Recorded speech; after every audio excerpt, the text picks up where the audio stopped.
It's Tuesday night. Welcome, everyone. I'm David. I'm here with Jacques. This is a Libertarian Currents episode. We are live at YouTube, Facebook, X, and maybe Rumble. Rumble is not cooperating as well as the other platforms. So join us on those platforms. You can get involved in the chat and post comments and post questions, and Jacques and/or I can respond to those. Good evening, Jacques, and let's start with some housekeeping. Good evening, David. Thank you. All right. To members of the party who are listening, I appeal to you. You may or may not know that we are going through, not just us, all registered party every 3 years have to provide with Elections Canada with the signatures of 250 members. We are currently about 100 signatures short. We, a few months ago, sent out pre-addressed envelopes. All you have to do is to sign the form, mail it back. If you are still hanging on to these, please sign and send it. Because if we don't get this done by June 30th, the party will be deregistered. So please do so. If you are sympathetic to the Libertarian cause tonight and you are not a member, I urge you, for just $10, you can help us by becoming a member and then going on to what David is showing here on the screen. You can print the form, you can scan it and send it. David, send it to which one again? Membership@libertarian.ca. This comes to you as a PDF. You print it, sign it, or print it. You can, if you have a stylus, you can sign it right on your screen, and then either email it or photograph it and send it to our party as a text message. As Jacques said, we're just short a few signatures. It'd be great to have your support in this process, the triennial. That's what it's called, the triennial process. So every 3 years, every party has to re-register, and we'd like to make sure that the Libertarian Party can do that. All right. Second, as you, unless you've been blissfully somewhere else where there's no politics, and if it's the case, I envy you. But you know that we are now in the course of a election campaign. I'll repeat what I've said many times. We need candidates. We are not a think tank. We're a political party. We need people to vote or to offer them a voice. So we have plenty of ridings where we currently do not have a candidate. Again, if you're sympathetic to the Libertarian cause, please step up. There's still time. You have until April the 7th, 2 p.m. local time to provide the 100 signatures required to be a candidate. If you have any questions, if you've got any questions, post them here in the chat. We can respond immediately to those questions as you ask them at X, Facebook, or YouTube, or write to us and we can respond via email or through the Facebook group. Right. So again, I urge you, if you're sympathetic, if you're a Libertarian and you want to give your fellow Libertarian a voice, please step up and consider running in this election. All right. David, that's enough for the housekeeping for now. We can move on to the election. I want to scare you. I want to scare Jacques. Let's get your reaction to some of the polling that we're seeing. This is 338canada.com. Can we believe this? Unfortunately, David, I think one of the big things, and I don't know if you have something else that would show voting intention, but one of the things that is benefiting the Liberals immensely right now is a complete collapse of the NDP vote, which normally would split enough of the left-wing vote to allow the Conservatives to do better. But right now, it looks like many NDP people have decided to hitch their wagon to Carney and his people. So I'm not a huge fan of the Conservative, but the idea of getting another 4 year of Liberal, it really depresses me. I mean, I Well, think yeah, let, I mean, let, let, they're let, let me make something extremely clear for the audience is how do you, yeah, look at that, like NDP 7 seats. I mean, they're getting wiped out here. Um, how do you determine what is going to happen in the future? And, what is going to be the outcome of a government? It's very simple. Look at what their belief system is. And on that, Carney and Trudeau are 100% aligned. They share the same climate change zealotry. They share the same nonsensical net zero by 2050, which incidentally can only be achieved if we go back to a pre-industrial era with all the misery it entails. They firmly believe in central planning, which does not work, and more importantly, cannot work. They believe in large governments. They believe in endless regulation. They believe in high taxation. All of this is a continuation of what we've seen the last 9 years. So if we get a liberal government, we're going to get more of the same. And I think Carney is going to finish whatever is left of this country. So these polls depress me immensely. And we have some very weird things going on this election, and I'm going to show you, like the former leader of the NDP party has essentially come out to say to the NDP voters, don't vote NDP.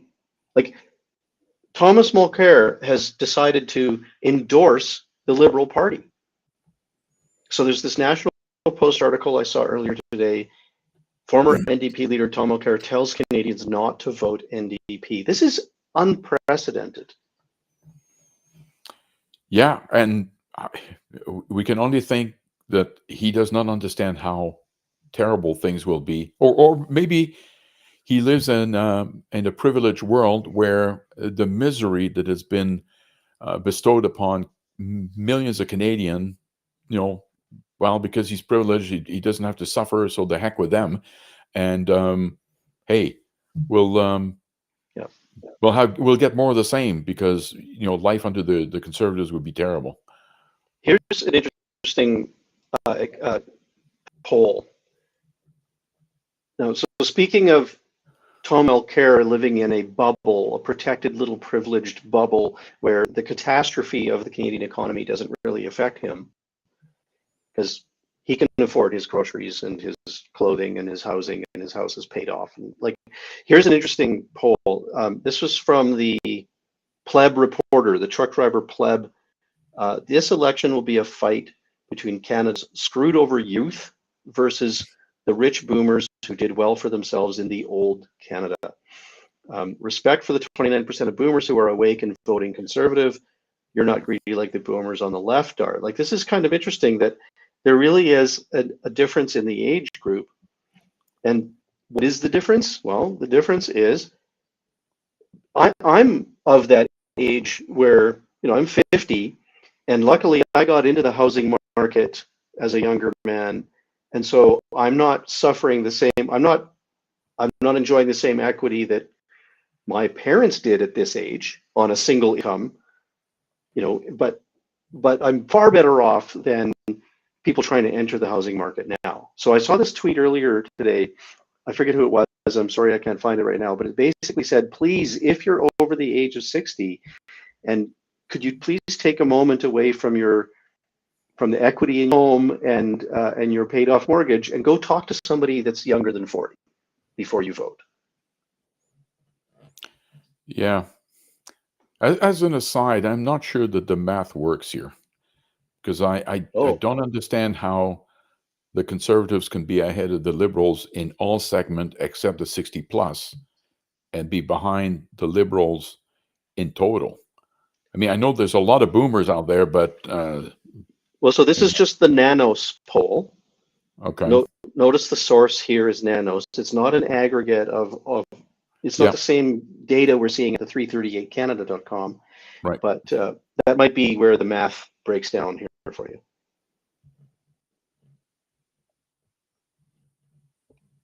We have Linda joining us at Facebook. Thanks, Linda. Keep the comments coming, and share, like, and subscribe, and make sure you get some friends to join the conversation here with us. So, Jacques, what do you see in these data here? You disagree that it's accurate? Well, okay, I take your point that we're not talking about the same data set, but that to me would lead to a very different outcome. So I'm not quite sure what to make of it. Yeah. It is interesting. I'm seeing on Facebook, X, of course, that there does seem to be a difference in perception among these age groups. The perception of younger voters is that boomers don't understand the economy the way that the youth would like them to, you know. And I do think that there's a segment of our population, and it has a lot to do with age, that are not feeling the same catastrophe, like you said. They're not feeling that catastrophe the same way as many other Canadians are, because they have home equity. Maybe their house is paid off. The housing market isn't affecting them the way, and the job market too. The job market is rough right now for people, and so if you're not actively looking for work, well, because you're retired or whatever, maybe you're not understanding the plight of many of the voters.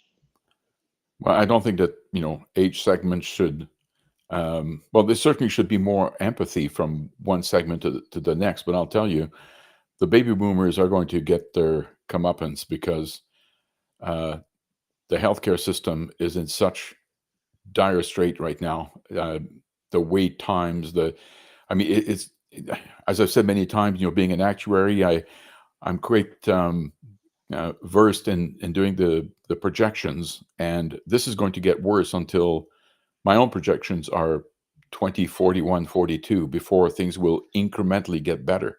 But we're on a downward slope. If people think healthcare is bad right now, they've seen nothing yet. And of course, the people who are going to bear the brunt are the people who use it, and those are the baby boomers. Mm-hmm.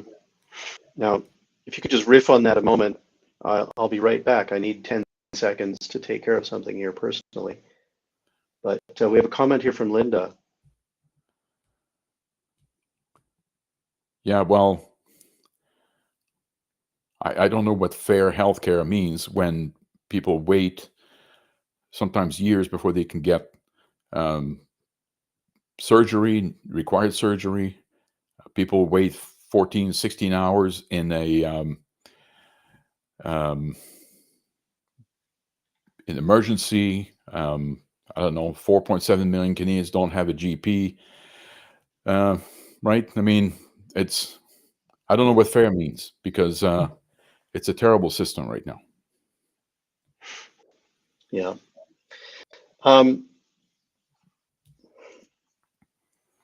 Speaking of polling and whether we can believe the current polls, I want to show you something else. So this is happening right now in Hamilton. And so yesterday in, I forget which riding, there were 2,500 people that showed up to a rally for Pierre Poilievre. There were still 1,000 people outside of the building that were upset that they couldn't get in. At the same time, Mark Carney was in in Newfoundland, somewhere last night, and there was a very small group of people in the building, but hundreds of fishermen showed up, and they weren't allowed in the building. Meanwhile, tonight in Hamilton, here's a rally for Pierre Poilievre. I mean, the support seems obvious. Just my eyes are telling me that the polling is wrong. The data for these polls, I just don't know where they're coming up with the data, where they're getting their information.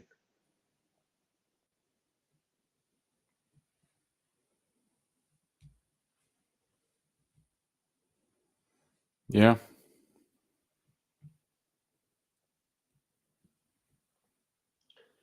Pleb reporter says there are 4,000 people in attendance on a weeknight, and you're telling me Mark Carney is somehow ahead in the polls? Yeah, interesting.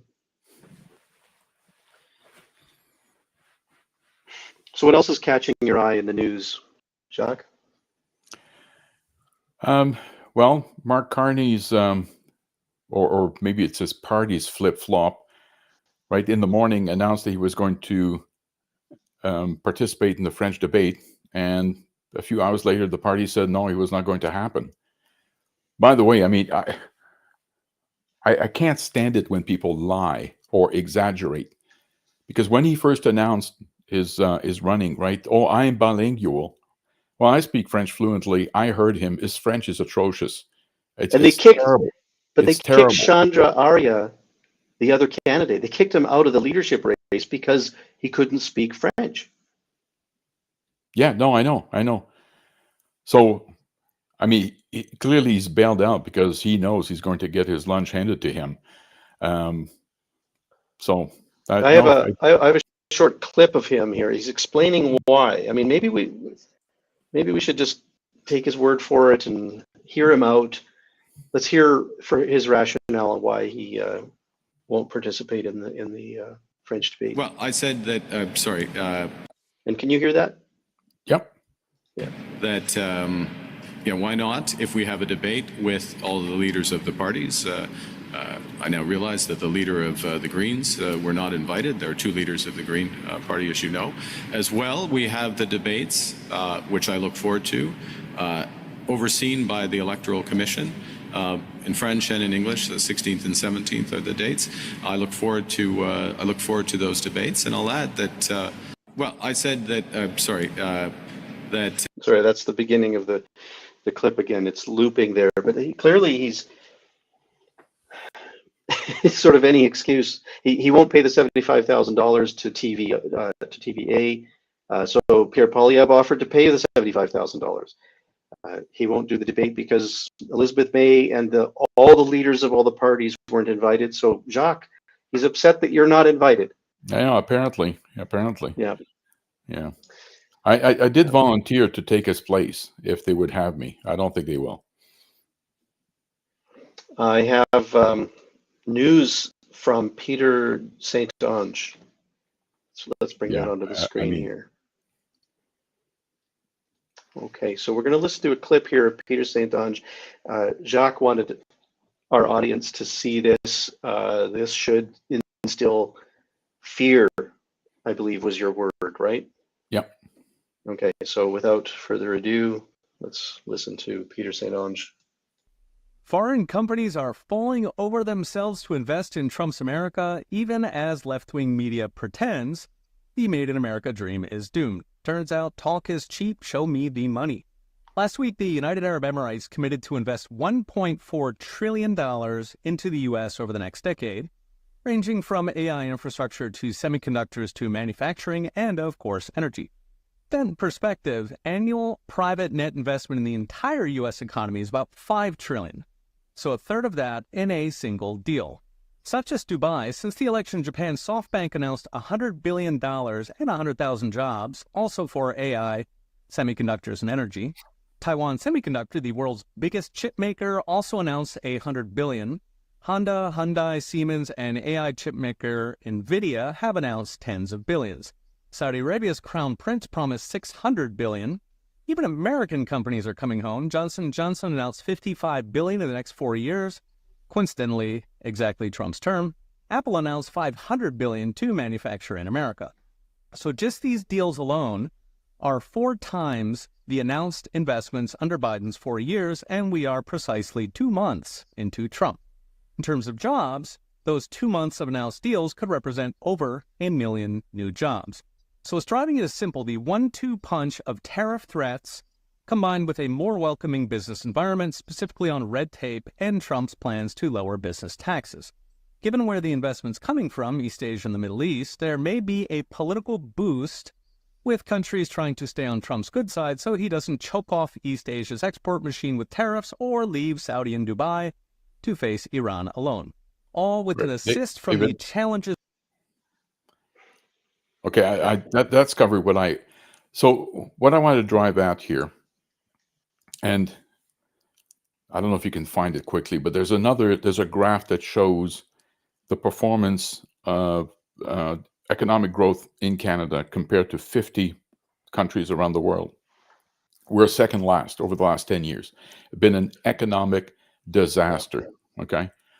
But my point here with this is that it looks like the amount of investment in the US is going to be massive over the next few years. Meanwhile, we are going to get, I would be close to, I mean, we already know that investment in this country has disappeared because the climate for investment is terrible. And as I've said before, Carney's beliefs are identical to Trudeau's. So everything that we've had over the last 9 years that have contributed to this terrible economic performance, we're going to get more of, which means that the gap between Canada's GDP per capita and the US is going to continue to grow. That means that we're going to get poorer and poorer, and it's going to lead to our best and brightest leaving to go. Yeah, that's exactly that one. Yeah. You see, at the very, This very is bottom. scary. Yeah. That's the performance of us last 10 years. We are That's less than inflation. So Canadians have gotten poorer across the board. That per capita growth, GDP per capita growth, is less than our inflation. Yeah. Does that? Am I connecting dots that shouldn't be connected? No, when you have governments like the one that we've had over the last 9 years that are led by climate zealots, people who are central planners, who are can't get enough regulations, this is what you get. This is predictable through economic theory, and again, because we have somebody who believes exactly the same thing, we're going to get more of the same. And here's what I'm worried about, Jacques. That years ago, I was consulting with MNP. You know, I think they do a lot of work with as accountants and debt consolidation, and they deal with bankruptcies and things. And somebody said once that bankruptcy, what happens for families that they go broke slowly, and then all of a sudden. I don't know. Have you heard that truism also in your work? Yeah, I mean it's a popular saying in the financial world. Is that true also of nation economies like Venezuela? They went poor slowly, and then they were like they just over a cliff. We can look at Cyprus. We can look at Zimbabwe. We can look at everywhere where the currency crisis, or currencies have collapsed. It was high inflation, bad productivity, and then all of a sudden, it was like the dam burst, and that's what I'm worried about for Canada, that we're going broke slowly, and then it will happen all of a sudden. I might have mentioned this example before, but it's worth repeating because I think it goes to what you're saying. Between 1850 and 1950, approximately, Sweden was one of the most free market oriented countries in the world. By 1950, they had the fourth largest income per capita in the world, right? It was not an accident. Sweden, which I think today only has 8 million people, has produced world-class companies in an unusually large number for a company that is so small. You think of Ericsson and Volvo and Saab and IKEA and, I forget another 4. So Electrolux is another one, right? But then what happened is Lego and Minecraft. I think they're both Swedish. Yeah. It's a remarkable performance. But what happened is by 1950, the same thing as usual that happens, right? People say, oh my goodness, we have to start spreading the wealth, and all kinds of less than free market friendly policies were put in. And the result is that in the mid-1990s, the krona had to be devaluated because the economy is a complete basket case. And they learned a lesson because now they've turned around and things are quite different. But the point is, they went from being quite rich. Yeah. They had accumulated quite a bit of capital, and it takes a while to eat through capital, right? It's like you have some savings, you lose your job, and you start eating your savings. Well, Yeah. you're not going to be bankrupt for a while, but eventually you will. Yeah. So bad news for Canada when so much money is being invested into the U.S. economy. I mean, we have to live in the real clearly, world. we have to live be in the real compatible. world. There's like two different paths happening. The experiment that we see in Dominican Republic and Cuba, they share the same landmass, and one of them is economically disastrous, and the other is thriving with tourism and high productivity. Given their, You meant to say Haiti, I think. oh yes, I'm sorry. So Haiti and Dominican Republic. Yeah. This is what will happen. The U.S. and Canada. Canada will be dark, and south of the border. I live 3 hours from the border. You live even closer to the U.S. border. I mean, it's amazing I'm just frightened that Canada's on a path toward a kind of stagnation economically. Yeah, Canadians better wake up because it's been brutal over the last 9 years, and it looks like we're going to get more of the same. Yeah. People better wake up. So, what other news would we like to discuss? Any comments that are catching your eyes here? What if you react to this comment here? The big picture is Canada's sovereignty. We did speak about this on a recent episode. Yeah, well, I said not too long ago that I have never seen actually it was over the weekend with my brothers-in-law. I've never seen so much ink spilled on something that is not going to happen. I mean, I really don't understand this completely emotional, irrational reaction to 51st state. I mean, the guy is trolling us, and people are falling for it. I mean, Yes. he must be having a ball, right? Yeah. Just poking us, and people are freaking out. I mean, the last poll, I think, showed that 13% of Canadians would be willing to join with the U.S. Well, 13% is a non-event. I don't even know why we discussed this. Yeah, fair enough. I'd like to comment on this one. Thank you, Linda, for the comments. You say it's everyone's right to fair health care, no matter your wealth. The rich shouldn't be more entitled. Well, let me share the fact that the rich already have a two-tier system. They can go south and pay for health care rather than wait. So the Canadian healthcare system, I grew up in Saskatchewan, where Tommy Douglas was a national and a provincial hero of ours, responsible for socialized healthcare in the province, and then of course across the country when Diefenbaker commissioned the group that designed the federal system. Now, I'd love to be a defender of the national healthcare and the universal healthcare as well. I think that there can be a modification to the system where the single payer system can offer multiple services. The government, turns out, is not the most effective and efficient way of delivering healthcare services. I'm in favor of having private options, citizen-run health services, still paid for by the taxpayer. But let me be clear. Rich people already have a second tier that they can access, and they are accessing it, and it's taking load off of the Canadian system that is broken. So every time a rich person leaves the country, they go back to, I was with a family, speaking with a family last year who flew their mother back to India so she could get health care there instead of wait in Canada. Every one of us knows people that go south to a hospital in the US, pay for services. Every time they do that, they are offloading that demand from the Canadian healthcare system.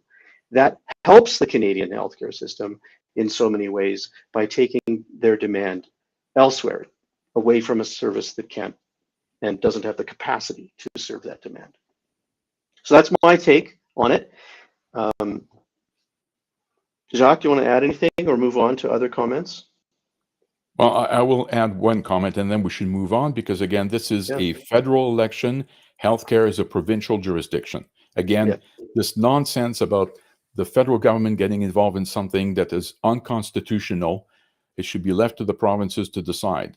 But I will simply say that the thread here is clearly someone who's obsessed with comparing us to the US, when in fact, just about, I believe, every Western European country, by a number of metrics, has better performance. Like at one point she said that, I don't know, waiting is better than no healthcare. Well, in Europe, they don't wait and they have surgery, right? Way better than ours, way, way better. And they cost less. We have the second most expensive healthcare system in the world and one of the worst outcomes.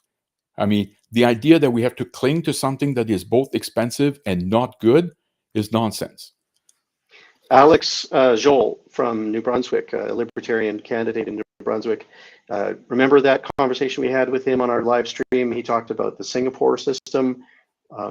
There's I think it's single tax or single payer system, but private options, healthcare insurance options. It's a very diverse system, and so there's more choice available, and it's outperforming Canada's healthcare system by far.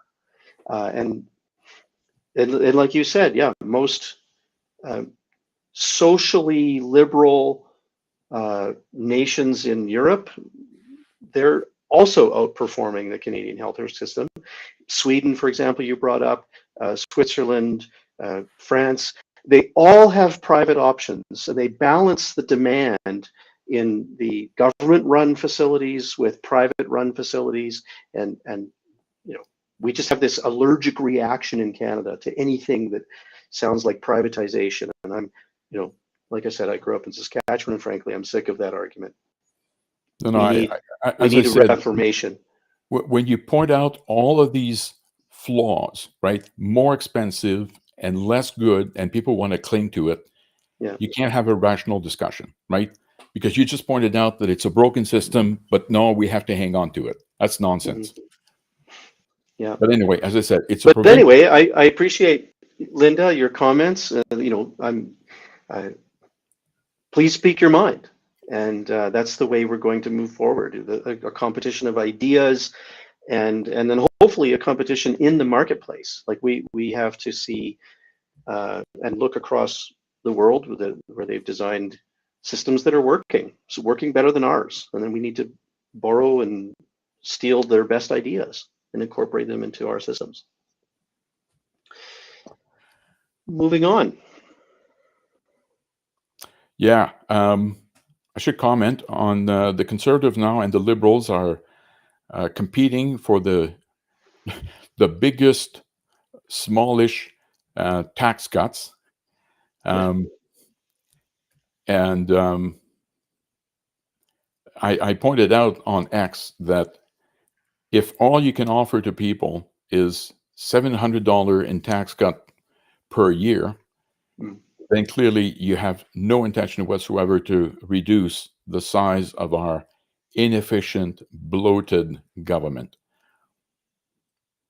So at this point, instead of criticizing them, let me just advance the libertarian option, because I think we would be far, far better off. We need a government that is massively smaller than what it is today. We need taxes that are much, much lower than they are today. We need a massive reduction in regulation. I forget if we mentioned it last time, but let me repeat it, because to me it is a microcosm of what is happening in this country. 12 years ago, there was a horrific accident in the small town of Lac-Mégantic in Quebec, where a tanker car exploded, killed 47 people, and the people in the town rightly said, "No more of this. We need a bypass." The bypass was calculated to be 12.5 kilometers long.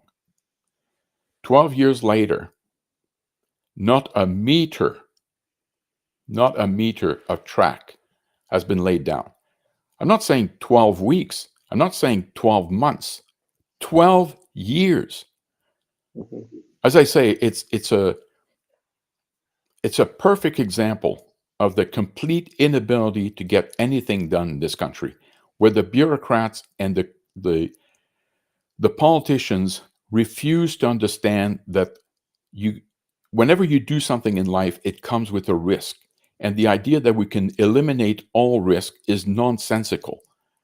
I mean, there's an expression about paralysis by analysis. Well, here what we have is paralysis by fear of anything ever going wrong. And you can't go through life like this.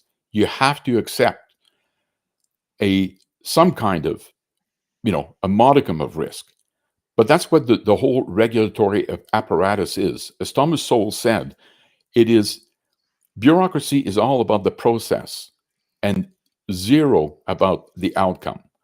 So in this case, well, if you don't lay a single meter of track, who cares, right? I mean, nothing bad's happened. But do you want to go through life by doing nothing? Oh, yeah, there you go. Here's the quote. "You will never understand bureaucracies until you understand that for bureaucrats, procedure is everything and outcomes are nothing." Yep. Agreed. Smart guy. If you have been living in a world where outcomes are everything, you may have a very hard time understanding bureaucratic thinking or practices. Yeah. Yeah, no, yeah. I mean, things are bad right now, and arguing that we need a status quo is it's a non-starter. How about this? Couple of reactions here. The NDP party seems to be very concerned that Pierre Poilievre owns a home and then has a couple of rental properties, and his net worth has grown as a result of that. What's your opinion about this? Like, should he be castigated for this? Doesn't I mean, that's his private business. I don't quite understand. So they're making hay. But I thought Jackman Singh's wife is a property owner as well. Good for her. And his brother. And his brother. I mean, what do I care? I mean, it's not preventing me from going about my life. I mean, these are just cheap. Let me tell you, I am personally way more concerned about the holdings that Mark Carney has in Brookfield and Stripe and God knows how many other companies that he's not disclosing, rather than the roughly $9 or $10 million of equity that Pierre has earned in his investments publicly. Like, we all know that he's doing it. It's not secret. He's fully disclosed all of it. So I appreciate the transparency, and frankly, he's benefited partly by the liberal policies regarding inflating the economy with cheap currency and the strain on the housing market. Part of me thinks maybe Poilievre would have wanted it differently. Like, maybe he doesn't. I can't speak for him, but what am I trying to say? That I don't think he takes any guilty pleasure in the growth in his real estate, given the housing crisis that he's promised to now fix. Okay, except that he got into the market and into the rental business before the housing market took off like this. Anyway, NDP is trying to make a bunch of noise about that. Maxime Bernier, reaction from him. He's making noise also about Poilievre. He seems to be attacking the Conservative Party much more than any of the others. He says, pandering Pierre says he wants to tie the number of immigrants to the number of homes we build so that the housing crisis doesn't get worse. At first glance, that sounds reasonable, but what does it really mean? Now, I'm not sure I follow Maxime's logic on this. You can maybe help me, Jacques. But he says it means that he wants to build a lot more homes, not to fix the housing crisis for Canadians, but to import as many foreigners as possible. His proposal of about 250,000 more permanent residents per year, or 1 million during a Conservative mandate, while we are all in the middle of a social and economic crisis caused by immigration, is still mass immigration. Is he making it up, misinterpreting the facts, or has he got a point here? Well, I would. I mean, it's okay to comment on these things. I just don't want to find myself here having. I mean, I'm clearly not a conservative. I'm a libertarian. As far as I can tell, in terms of the one interview I heard Poilievre with Peterson, he was saying, look, the numbers of immigrants right now is too large in terms of the capacity of the country. Not just housing, could be healthcare as well.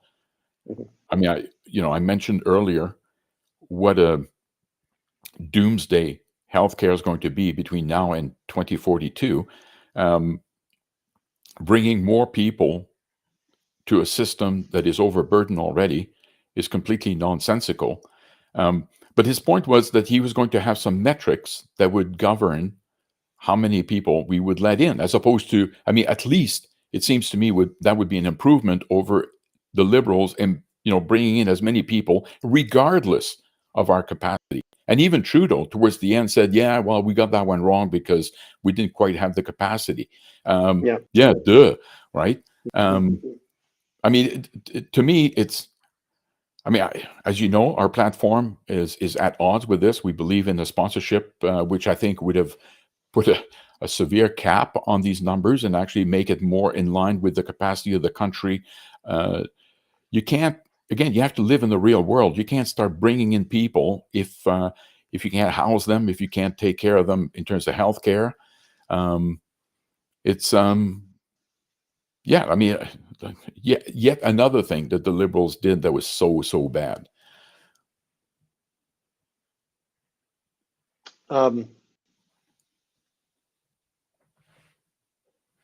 Yeah, he said in the interview with Jordan Peterson, Pierre said that he wants to make sure that we grow the housing faster than we grow the population. And that seems to make sense. I'm of the opinion that the housing supply has to grow much faster than the demand will grow. So, I mean, we can debate about the ratio, whatever ratio is appropriate, but I hope that Poilievre has a good head on his shoulders with that regard. I think Maxime is kind of making a fire where there doesn't need to be one. Now, there's a comment here from Linda regarding security clearances. And now this is my own little pet peeve, Jacques, so you can stop me if you want, but I want to explain that he already has all the security clearances he needs. There's nothing preventing the Liberal Party or other elements and entities with Parliament, CSIS included, to expose information to Pierre Poilievre. So this is explained by Tom Mulcair, who, by the way, isn't a conservative, but he has a good take on it. I want to share that in a video here. Because I'm so tired of this argument. He needs to get a security clearance. No, he doesn't. Confounding to Okay, here we go. He's a political commentator, and Tom is the former leader of the NDP. Good morning, Tom. Nice to see you. Good to be with you, Marcia. So Poilievre saying he's not going to read that report. A bit confounding to some. What do you make of it? I would never have accepted to read it either. Never. I don't want to be hamstrung as the leader of a party. I don't want to be told that now that I've seen this, I can't say that. I agree completely with the call by Pierre Poilievre. Wow, timestamp this moment, Tom Mulcair. Really? Okay. This one time. Yeah. So like that's how it works. If he signs this agreement with NSICOP to see whatever information the Liberal Party wanted to expose to him, then he could walk into a room and the Liberal Party would tell him something like, "Hey, we observed some election interference from China and India, and now sign this." And then therefore, as soon as he leaves that room, he's legally bound to never speak about foreign interference from China or India. You'll notice Elizabeth May, Jagmeet Singh, they don't talk about it. They're not allowed to. And yet they've seen the report. They know the 11 names of the MPs that were compromised, but they've not said the names. They're not allowed to because they signed the agreement to. Well, Linda, do not agree. Okay, well, you're not entitled to your own facts. That's all I'll say. All right, where do we go from here, Jacques? Well, let me go back again. What ails this country are the following: taxes that are much too high, regulation that is completely out of control, where we have bureaucrats that are impeding people with good ideas to bring good ideas to market that would make our lives better for fear of anything going wrong. This excessive conservatism is killing us and it has to change. So the Libertarian Party would undo that in a hurry. We would bring down taxes in a hurry. And we would actually concentrate on the elements that are within the jurisdiction of the federal government, not starting bossing around the provinces, telling them what they can or cannot do, particularly when doing so is unconstitutional. I mean, I'll go a step further. Right now, because healthcare keeps coming up and up and up, even though it's not a federal jurisdiction, I'm repeating myself. But the way to solve this once and for all, and before I do that, let's face it, right? In private life, blackmailing is a crime. But when the federal government blackmails the provinces, it's perfectly fine, right? This type of hypocrisy drives me crazy. And what do you mean by blackmailing? Because the taxation power of the federal government is well in excess of its responsibilities. So they collect an enormous amount of taxes, and then they go to the provinces and they say, if you want your healthcare transfer payment, well, you better do what we tell you to do, right? So they're getting into the healthcare through the back door, which is unconscionable as far as I'm concerned. A libertarian government would transfer it's called tax points, right? Essentially removing from itself the power to tax and give it to the provinces so the provinces could handle healthcare as they see fit without having to come begging like dogs to the federal government to get some scrap of money. So that's another thing that we would do, and allow the provinces to compete with one another in terms of delivery of healthcare, in terms of the way they think is best, right? Instead of having this one size fits all that actually doesn't fit anybody right now because it's a mess. So I've talked about regulation, taxes. When I say concentrating on elements that are within its jurisdiction, it's amazing that national defense ever comes up. And our national defense is an absolute disgrace. We wouldn't both. I mean, people. All right. So here's a real life situation. Then, if people are adamant about talking about becoming the 51st state, how long do you think that we'd be able to defend this country if the American marched across the border? Right. I mean, back in 1812, the president of the U.S. had said it is only a matter of marching. Right. He thought he could just march and take over the country. It didn't work. But right now it would be the case. It's only a matter of marching. I mean, what do we have? 60 planes? Right? I mean, that's one American squadron. But yeah, we had federal ministers, liberal ministers, talking about, and Liberal Party leadership candidates talking about making alliances with European nations regarding the use of nuclear arms. Like, Right.